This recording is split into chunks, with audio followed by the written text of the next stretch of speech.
this conversation here in studio.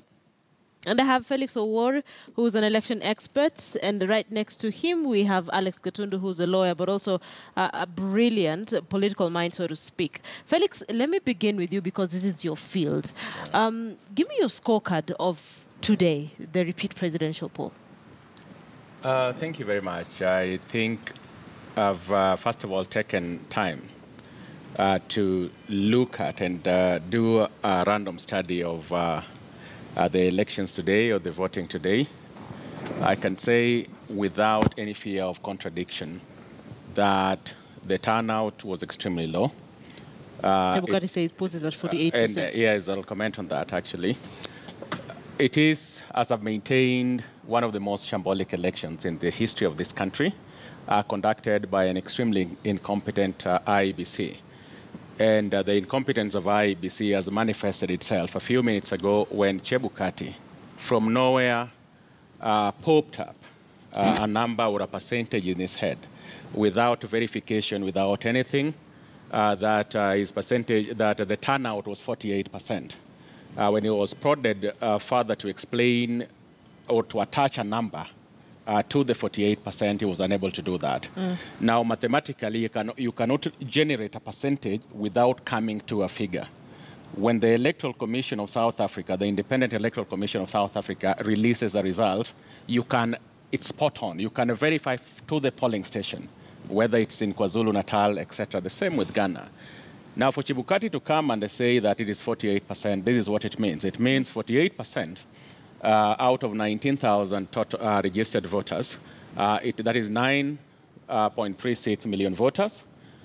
If you give President Uhuru Kenyatta, say, for example, 90%, that would be 8.4, just about the same number of votes that he got during the first round.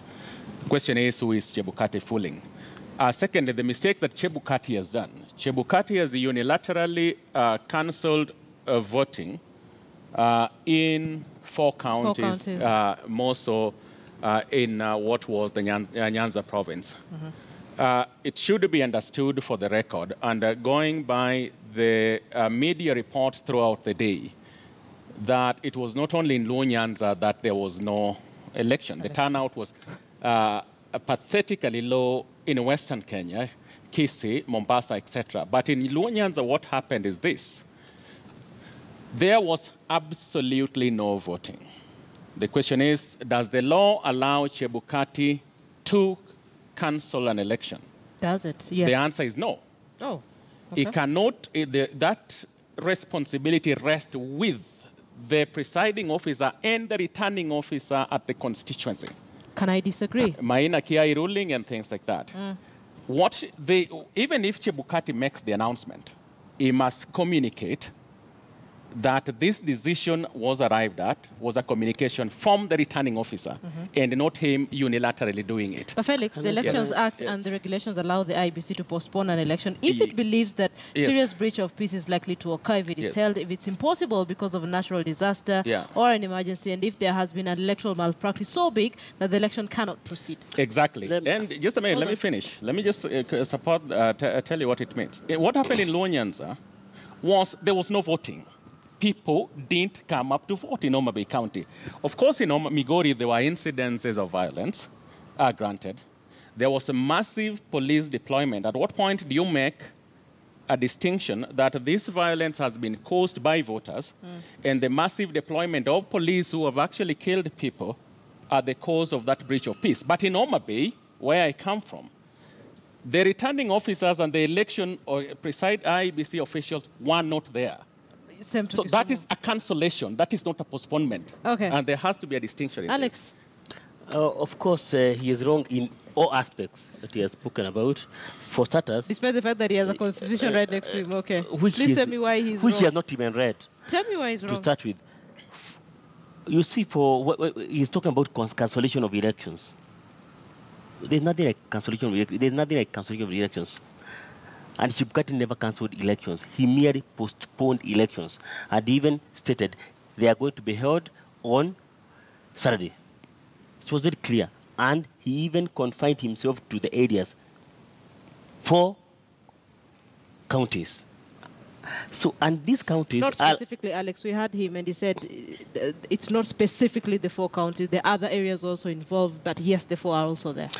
Yes, but he was very clear. It was for that announcement, it was 4 counties. I'm talking about counties, 4 counties. Out of what? Out of 47. So 47 minus 4. You're talking about 45 in the entire republic. That is good enough. And we also have another diaspora. Don't forget we have a constituency called diaspora. It's not a county, but it's also... Alex, what is good enough? Good enough is supposed to be 100%, of course. We all want to be to head the same direction.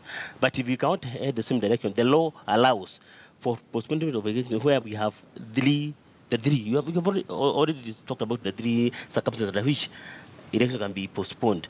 That's what happened in the 4 counties. For me, I am very comfortable with what happened. It's a reflection of people stating or indicating to the entire nation that I am exercising my democratic right not to vote. And that is very clear.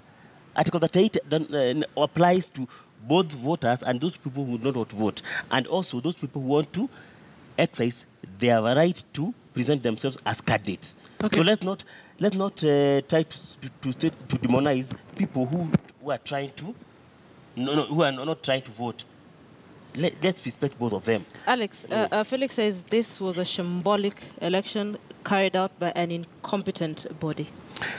If it was shambolic, who is the best judge of how an election should be carried out or how an election has been carried out? It is the judiciary. Okay. The CJ himself presented his own ID and voted. We do not give a damn about who he voted for, but he voted today. That will tell you something. That will tell you something. That even the judiciary itself wants an end to all these things that we have been going through. So basically, it's about looking for an end. No, we want to. No matter the price, no matter the process. No matter. Remember, it's the same judiciary that told us that election is a process, not an event. Okay. So if the same judiciary is coming over, and by the way, I'm aware that it's not only the Chief Justice who voted in the Supreme Court. Also, others voted. But it's the democratic right. Come on. Exactly my point. Exactly my point. Okay. So if they voted, and the other Kenyans voted, and you're talking about 48%. If it is 48%, remember, and I want to correct it, this is the second bit of my presentation on this issue. You're talking about shambolic. You're talking 48% was based on the form the 34 A's that have been presented to the National Tallying Center already. He cannot come up with a figure from nowhere. Okay. Yes. Alex, go on. Let me comment. I think you've been giving him a lot of higher time. This is why you get your time. I did a master's degree in constitutional law, and my research topic was the LLM was on election management and administration. So you're not competent, first of all. And if we are to have a debate, first of all, just a minute. If we are to have a debate, Alex, let's have a civil debate. Please, you've had your and so time. you cannot tell me that I've not read the constitution. Alex, you had your time. I'm just correcting you. I will respect the moments and the minutes that you'll have here to debate. And I would expect the same courtesy to be extended for me. First of all, the August the 8th, 2017 was a legal election. Let's not confuse legality and shambolic election. Was this election legal? Yes, it was. Okay. The Supreme Court made an order. The IEBC, acting on that order, fixed that date. But don't forget, the August 8th election was equally legal. And yes, Justice Maraga voted in that election. And so were the Supreme Court judges. They did. They voted in that election. Okay. It did not stop them from rendering that election shambolic. Okay. That is a fact, and is a fact that we have to respect, and is a fact that we must point. Number two, the law gives the IBC powers to, postpone an election. Yes, Granted. What I'm saying is, the law does not give what happened in certain parts of Nyanza. In the narrative that is being tried to gain traction, that oh, it was just Luo Nyanza, but nothing else. Far from it. There was a massive low turnout nationally. Secondly, when Chebukati went on TV, he mentioned 48%. A media personality asked him, what is the numbers to that? He ran and said, he never answered. He ducked into that question. Now, the Constitution makes very strict, this Constitution establishes the threshold and the standards for holding that election. Verifiability is one of them, Article 81. And Chebukati, when he goes and say 86%, 48%, he must be able to back it with verifiable evidence. Secondly, on a positive note, what does this election mean? What does this turnout mean? What does this, what 48. We have seen nationally? Yeah. And let us not debate or second guess the media. This was reported. Whatever narrative that anybody wants to give, that, oh, it was 48% or whatever, that is neither here nor there. We saw it and watched it the whole day, nationally across the country. One, the so-called tyranny of numbers, the lessons that should emanate from this is a fallacy. I said it in 2012. The author of the so-called tyranny of numbers got that line from Fareed Zakaria, The Rise of a Liberal Democracy. He never acknowledged the source. It's a fallacy. Secondly, this election has confirmed the voting patterns in 92 and 97. President Moi won the presidency without any Luo voting for him, and no Kikuyu voted for him. What am I saying? Contrary to what has been peddled around, two communities on their own can never win the presidency. That's a fact. 92 and 97, the fact speaks for itself. Okay, so hold on, Felix. So Chebukati says 48%. What other information would you want him to give Kenyans, even as he gives these percentages? Straight. Let me tell you this, and I'll draw on a comparative perspective. Yeah. South Africa and Ghana. And these are the best democracies, and these are the best elections in this continent. I've had the privilege of working with both electoral commissioners, the commissions of South Africa and the Electoral Commission of Ghana.